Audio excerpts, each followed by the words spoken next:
Reels वाली बहू। प्रज्ञा को रील्स बनाने का बड़ा ही क्रेज है और वो दिन भर रील्स बनाती रहती है, खाते पीते घूमते फिरते घर में कॉलेज में।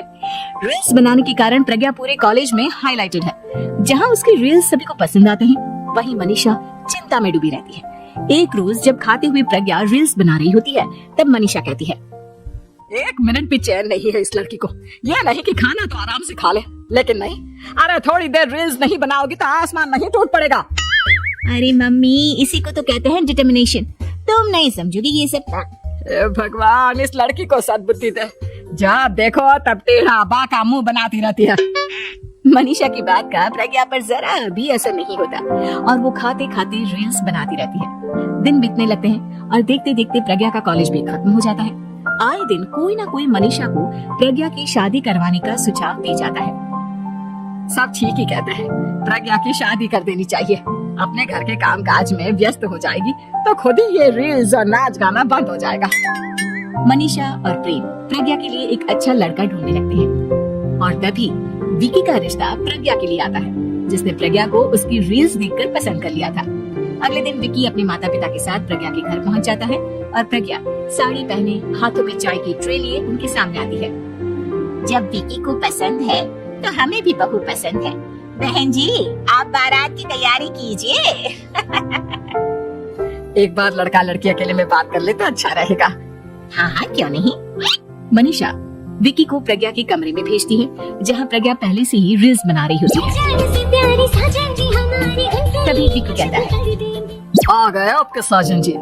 हमारे साथ ये रील्स कंप्लीट करती तो और भी अच्छा रहता।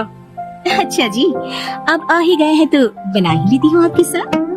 दोनों मिलकर रील्स बनाते हैं। जब वी मीट और तुरंत पोस्ट भी कर देते हैं। फिर विकी कहता है, जब आप साड़ी में चाय लेकर आए तब मुझे लगा कि कहीं मैं गलत घर में तो नहीं आ गया। अब सही है।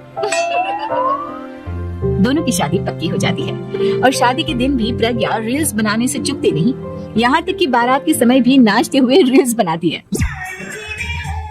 सभी लोग प्रज्ञा की तारीफ के पुल बांध देते हैं और प्रज्ञा नाचती गाती अपने ससुराल चली जाती है। सब कुछ अच्छा चल रहा होता है। प्रज्ञा यहाँ भी दिन भर हर चीज की रील्स बनाती रहती है। लेकिन कुछ दिनों के बाद जब सुनीता कहती है, बहू, ये रील्स के साथ साथ कुछ काम भी कर लिया करो। वैसे तुझे और क्या क्या बनाना आता है। मम्मी जी, वैसे तो सब कहते हैं कि मैं सब कुछ अच्छा बनाती हूँ, लेकिन मुझे लगता है कि मैं मैगी अच्छा बना लेती हूँ। हाँ, कॉफी भी अच्छा बना लेती हूँ और मुंह तो सबसे अच्छा बना लेती हूँ। अच्छा अच्छा। सुनीता अपना माथा पकड़ लेती है और कहती है, बहू, कुछ खाना बनाना भी सीख लेती। मम्मी जी, मैं लंबी प्लानिंग कर रही हूँ। जल्दी ही मैं इतनी फेमस हो जाऊंगी कि मुझे पैसे मिलने लगेंगे। हम दोनों सास बहू राज करेंगे, राज लाकर काम करेंगे और लोगों की तो लाइन लगेगी हमसे मिलने के लिए। तेरा दिमाग खराब हो गया है क्या बहू? हंसी मजाक तक ठीक है, लेकिन इस तरह घर नहीं चलते। जितना जल्दी हो इस घर के तौर तरीकों को सीख लो। प्रज्ञा मुंह घुमाकर चली जाती है और तुरंत उसी वक्त एक रील बनाती है। ये देख सुनीता का गुस्सा 7वें आसमान पर चला जाता है और विकी के घर आती ही सुनीता उसे सब कुछ बताती है। विकी भी अब प्रज्ञा की इन हरकतों से परेशान हो जाता है। तुम टेंशन मत लो मम्मा, मैं देख लूंगा। विकी कमरे में जाता है तो देखता है कि प्रज्ञा रील्स बना रही है। विकी बड़े ही प्यार से प्रज्ञा से कहता है, प्रज्ञा, इन सब के लिए मैं तुम्हें मना नहीं कर रहा हूँ, लेकिन फिर भी हर वक्त तो ये अच्छा नहीं लगता ना। समझने की कोशिश करो, मुझे भी तुम्हारा थोड़ा वक्त चाहिए। मैं जब ऑफिस से आता हूँ तुम मुझे समय देने की जगह इसी में लगे रहते हो। तुम ज्यादा ही सोच रहे हो। तुम भी मेरे साथ रील्स बनाओ ना, तुम्हें भी बहुत अच्छा लगेगा। तुम्हें इज्जत से कोई बात समझ में नहीं आती क्या? दिमाग खराब हो गया है तुम्हारा इस चकाचौंध से। अगर तुमने अपना रवैया नहीं बदला तो मैं तुमसे दूर चला जाऊंगा। तुम ही रिश्ता लेकर आए थे, मुझे लड़कों की कमी नहीं थी और ना आज है। विकी दरवाजा पटक कर चला जाता है। धीरे धीरे विकी प्रज्ञा से दूर होता जाता है। एक रोज मनीषा प्रज्ञा के ससुराल उससे मिलने जाती है। तब सुनीता उससे कहती है, बहन जी, अब आई हैं तो कुछ दिन यहाँ रहकर जाइएगा। आप ही का घर है। हाँ मम्मी, बहुत दिन हो गए तुम्हारे साथ एक भी रील नहीं बनाई मैंने। प्रज्ञा तुरंत अपने फोन में रील्स ऑन कर लेती है। ये सब मुझसे नहीं होगा। तेरा ये भूत अभी तक नहीं उतरा क्या? बहन जी, आप कुछ कहती नहीं क्या इसे? जब आप ही कुछ नहीं कर पाई तो मैं कर ही क्या सकती हूँ। सास तो वैसी ही बदनाम है। शाम को घर की लाइट चली जाती है और मनीषा प्रज्ञा से कहती है, मेरे घुटनों में बहुत दर्द हो रहा है, तो लाइट का कुछ इंतजाम करना बेटा। अच्छा कैंडल जला देती हूँ मम्मा। प्रज्ञा गाते हुए कैंडल जलाती है और खिड़की के पर्दे के पास रख देती है। मनीषा जिसे बहुत दर्द हो रहा है वो सो जाती है और प्रज्ञा हमेशा की तरह अपने रील्स में लग जाती है। उधर कैंडल की वजह से पर्दा आग पकड़ लेता है और मनीषा के कमरे में आग लग जाती है।